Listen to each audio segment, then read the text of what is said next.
پرچہ حل کرنے کی باقاعدہ منصوبہ بندی ہونی چاہیے کہ پرچہ کیسے حل کرنا ہے. جو ممتحن ہوتا ہے، جو پرچے دیکھ رہا ہوتا ہے، اس کی بھی کچھ نفسیات ہوتی ہیں، پرچہ دیکھنے والے کی بھی کچھ. تو اگر آپ پرچہ اس طریقے سے اس کو ڈیزائن کریں، لکھیں اس کو اس طریقے سے کہ دیکھنے والے کا دل خوش ہو جائے، اس کی ترتیب اچھی ہو، سطریں سیدھی ہوں، عنوانات واضح ہوں، اور اگر اجازت ہو عنوانات کو رنگین کرنے کا، نمایاں کرنے کا، تو وہ بھی آپ اس کو کریں. کیونکہ جو ممتحن ہوتا ہے وہ بھی تو اسی دنیا کا رہنے والا ہوتا ہے نا. اگر بیوی کے ساتھ جھگڑا اس کا ہوا ہے اور آپ کا پرچہ دیکھ رہا ہے تو ایسا نہ غصہ آپ کا پرچے پہ نکالتے.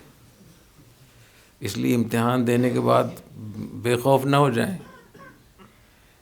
جب تک آپ کے ہاتھ میں نتیجہ نہ آ جائے اس وقت تک آپ کو خطرہ لگا رہنا چاہیے. تو دعا بھی جاری رکھیں. بہت سے طلبہ ایسے ہوتے ہیں کہ وہ حد سے زیادہ اپنے اوپر اعتماد کرتے ہیں. تو حد سے زیادہ اپنے اوپر اعتماد کرنا یہ عجب کی ایک قسم ہوتی ہے. تو کرتے رہیں اور ڈرتے رہیں، یعنی پرچہ بھی حل کریں اور خوف بھی ہو کہیں ایسا نہ ہو کہ میرے نمبر کم نہ ہو جائیں. تو جو آپ معلومات اس میں لکھیں گے تو ان معلومات کو سلیقے سے اور ترتیب سے لکھیں.